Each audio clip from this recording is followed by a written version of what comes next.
Hey, I'm Jason, and this is Grayson, and we're going to have a talk here at Emerald Computers about sales and salesmanship. As I've been going through all these years in business, I've learned a few things about sales, and there are definitely been boiled down to about 4 main concepts. And we're going to discuss those 4 concepts today that I think any beginner or a salesperson probably should know. I think these are some really core concepts that are going to be helpful. So the first and probably most important concept when it comes to sales that I believe in is what they call tone. And when somebody walks in the door or someone calls you on the phone, the first 2-3 seconds that they're on the phone with you or they are seeing you, they make up their mind about you. And they want to make sure that they understand that you are somebody that is friendly, that's going to help them, that is an expert. And it's probably unfair, but these people really make up their mind about the way everything happens. They're going to make up their mind about how our store looks, how you answer the phone, and the tone of your voice communicates that so much faster than words can, because it might take you 5 minutes to explain to somebody how much experience you have and how much of an expert you are. But if they've already made their mind up based on your tone, that's the big key factor here. You don't want to be stressed out. You want to say, hey, have a nice, calm, firm tone. Think about people we think in life that are experts. And I think one of the good examples is a doctor. And doctors are trained to have a really nice, firm, calm tone. And that's exactly what they do. And they're like, oh, we're going to talk to you about how it works. And you're going to use precise words and generate that aura of expertise and that you are going to take care of them. So when you answer the phone, you're going to basically be very upbeat and go, hello, how are you doing? Or I say, hello, this is Jason. Then we take it from there. So when you answer the phone, there's a lot of impressions that are given to the people on the other line directly. And if you answer the phone, hello, how's it going? How does that make you feel? That's not going to make the other person feel like you really are on the ball, that you're really excited. You want to make sure that they feel like you're really engaged in the business. And I've always felt that you've done a really excellent job of this when people come in. And, having the correct tone is very, very important. And going through and just being that happy person, having that correct atmosphere and making sure, when I answer the phone, if I'm in the middle of some other conversation, I'm going to take 1 or 2 seconds before I answer that phone and reposition my tone. And it's sometimes weird when the people around me, because I might be in the middle of talking really fast and doing this, and I answer the phone, hello, this is Jason, really excited. And it is completely true that when you're on the phone, you smile. And when you smile, your tone just is so much better. That's the first step. The next thing is you want to build rapport with customers. And the absolute best way, this is more of a bigger concept than just rapport, is you want to make them feel like you are listening and you are their best friend right now. The secret to doing that is you ask 2 questions and then you agree with them. So it's called question, question, agree. So let's say the customer says something about, hey, I'm looking for a computer for my office. And you're going to ask, ask some follow-up questions. You don't need to show them a computer right away. You can go and say, hey, what kind of work do you do? Let them talk about what kind of work they do. And then you might, based on their responses, say, well, what kind of computer are you looking for? Or maybe ask, what is your budget? There's a whole bunch of questions. After you ask 2 questions, you don't want it to seem like it's an interrogation, because that would be bad and people get pushed off on that. So the third time, you change it up. You don't ask a third question. You just agree with them like, oh yes, having newer technology is always really good for your business. And because it's not a question, they feel safe, and they're probably going to say another statement directly after that, maybe agreeing with you, and then you repeat the process. Ask 2 more questions, agree with them. Ask 2 more questions, agree with them. And you follow this basic little system, almost like it's a game, and people love it. They fall in love with you. They feel you're listening. They feel they have this bond, and now they want to buy. Because, it might take 5, 8 rounds of this before they get to that position where they're like, oh, I'm going to buy a computer. These people are obviously the experts. They're asking all the right questions. And, half the time, I might not even talk about money in the first 10 or so questions. Sometimes we'll ask about their budget and let them do the money. The important thing about questions is, even though the person asking all the questions is not talking the most, usually the other person's talking the most, the person who asks the questions completely controls the conversation. So we know this is where the conversation is going. You're steering it with questions. And asking questions is pretty much the key to having really, really good sales. So that's step number 2. Question, answer. In all these circumstances is don't rush it. When it comes to the tone and it comes to these questions, there's no time frame. We're not in a big hurry. It's not like there's a rush or anywhere to go. So just ask the questions and then wait for the customer to give the answer. Or when you're doing that tone, don't rush through it. We're just going and saying, hey, how are you doing? What kind of computer do you think you want? What kind of business do you have? What do you use your computer for? Do you currently have a backup solution? Do you currently pay for Office 365? Over and over all these questions. Do you have a network? Do you have a printer? Do you have Wi-Fi? How many computers do you need? How many employees do you need? There's so many questions going down the line. So that's number 2. Number 3 is what I call the 3 levels of sales. And step number 1, and you're looking right here, we have all these computers and they're all gorgeous. And they have the specs. Level 1, which is the least effective method of sales, is you show somebody the specs. You show them the price, you say, hey, this is what it is. And if somebody already knows they want a computer, and they want to buy a computer from you, they might still buy a computer. And it might actually work because they've already done the research online. They're already attached to us. They already want to buy a computer. But the problem is, in many, many cases, that doesn't work. People are going to look at the specs, and then they're just shopping like as if they were shopping online. And by showing and just basing it on the specs, you have made it where we're comparing our products to everybody else's products. Because now the only difference between our products and somebody else's products is the specs and the price. And we want to make sure they buy from us because we want the sale and we want to be able to take care of the customer and help them. So level 2 is you want to attach these people to the value and the benefits this computer is going to give them. So let's take this computer, for example. This computer can play almost any video game at very high speeds. This computer has a large amount of SSD storage. Those are both, the SSD one is kind of a spec, so we don't want to do that. We don't want to say it has a large amount of SSD storage. We want to say this computer can hold all of your games. Telling us, and this is a problem that I even have quite a lot, is I go back to the specs and it's very difficult, but we need to go through and focus on the benefit.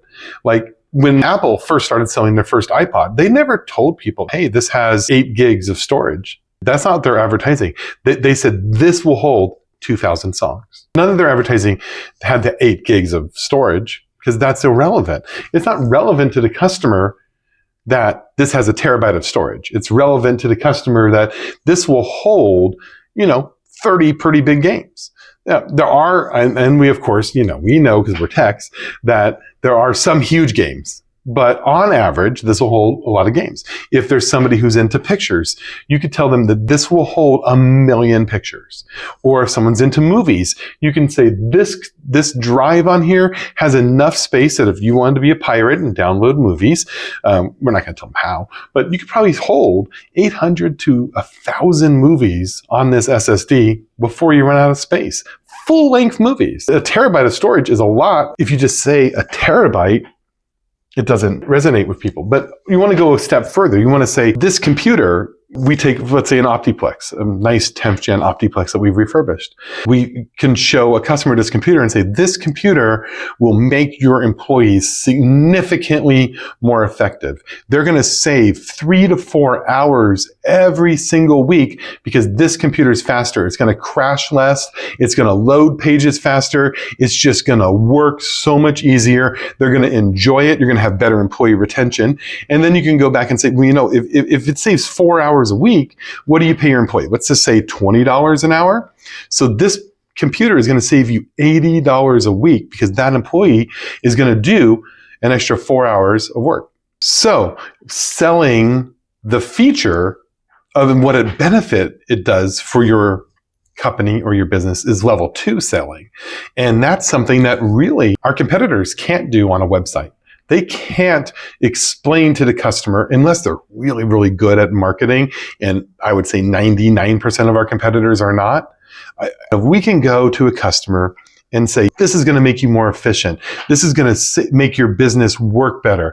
That is just going to totally revolutionize our sales process and make people loyal to us. Now we're no longer competing with the 1,000 different people who are selling the computers online. We're just competing upon whether or not they want to buy a computer from us or not.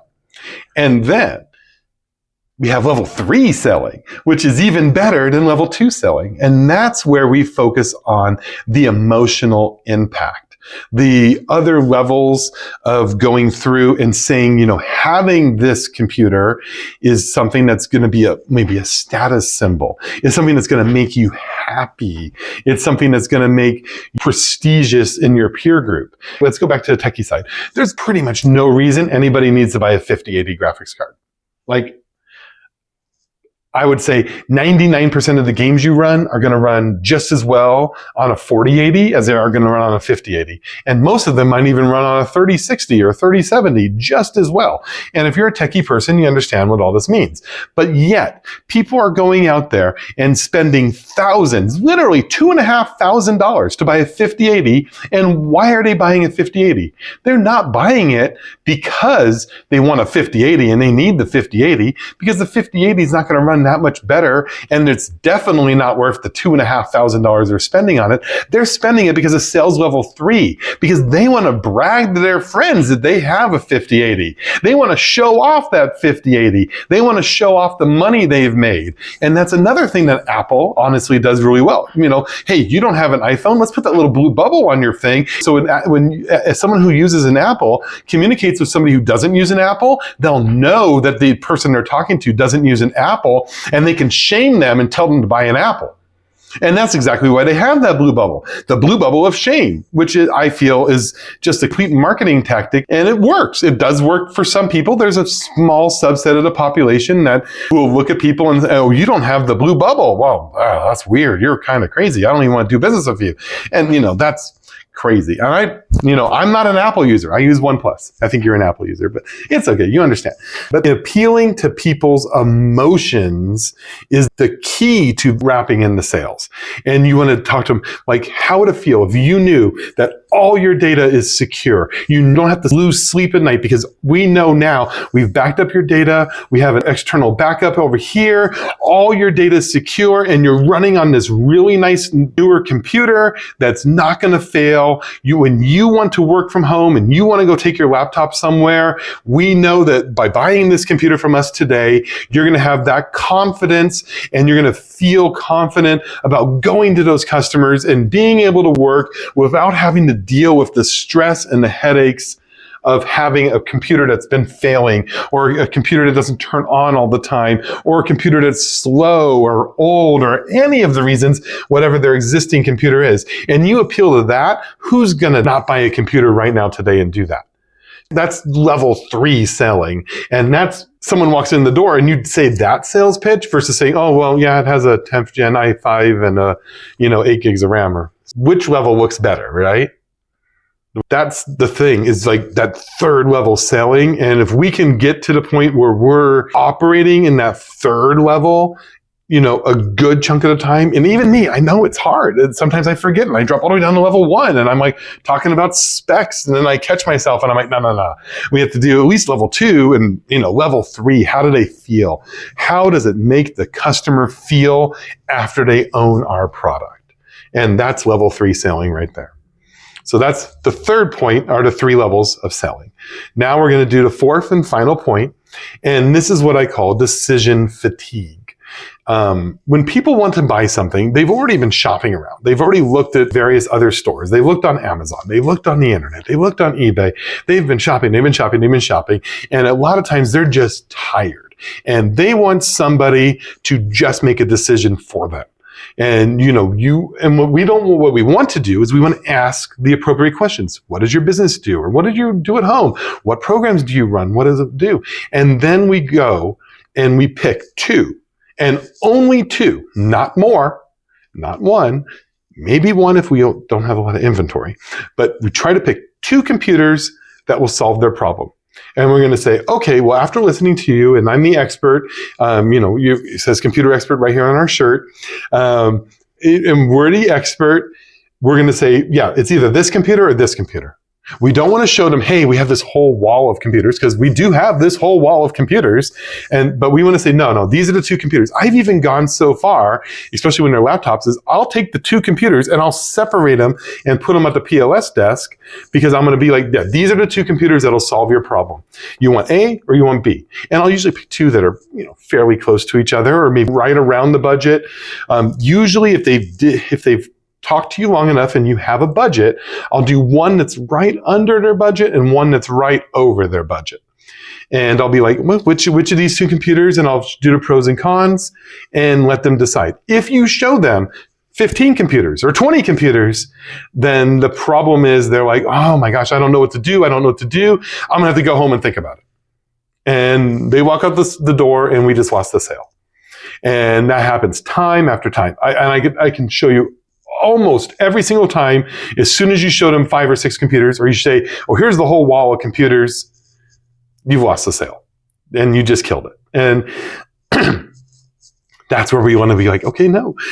There are customers that come in and they walk around and they just want to look at the specs and they kind of don't really want you to talk to them. But that's still level 1 selling. And those people, 90% of the time, they're just going to walk out the door and they're not going to buy anything. So it's worth it.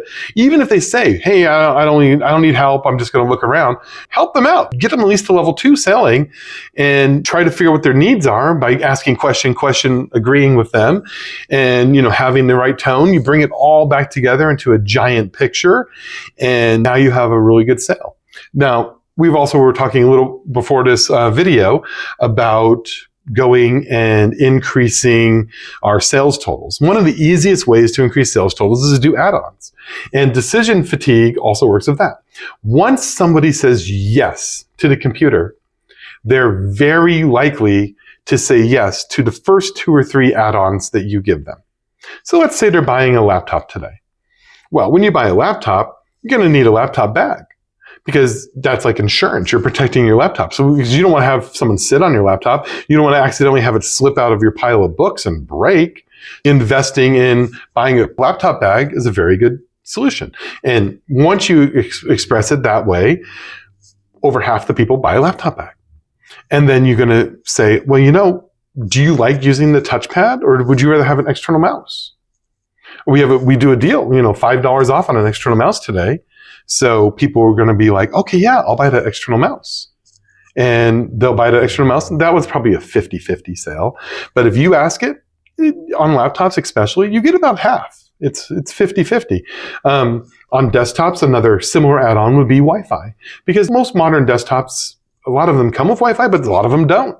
And if someone's running Ethernet, we're like, oh yeah, Ethernet's way better. Just continue doing that. But if someone thinks they might want to use Wi-Fi, we have solutions for that too. Another add-on for a laptop is like, do you travel a lot? Oh, well, let me show you this. You can run Netflix or YouTube on your laptop and run an HDMI cable to the HDMI input on your hotel TV. And you can now watch movies and be able to pause it, do whatever on your hotel TV without having to pay for it, because you're already paying for Netflix. And we just sell them a nice HDMI cable to go in their laptop bag. I mean, we don't make a lot of money off HDMI cables. They're pretty inexpensive. A 6-foot cable isn't even $10, but it's all about customer service and offering them more things. We're going to just integrate all of these concepts together. And let's reiterate real quick. We have the tone, we have the question, agree. We have the 3 steps of selling, specs, functionality, and like what it benefit. And then the third one is feelings. And then we have the 4th one, which is decision fatigue. Do these 4 things on every customer or as many customers as you can, and your sales will literally 3, 4, 5x. Our goal is 10x. You do these things religiously with every customer, you will see massive increased results. So what do you think? I agree. All right, cool.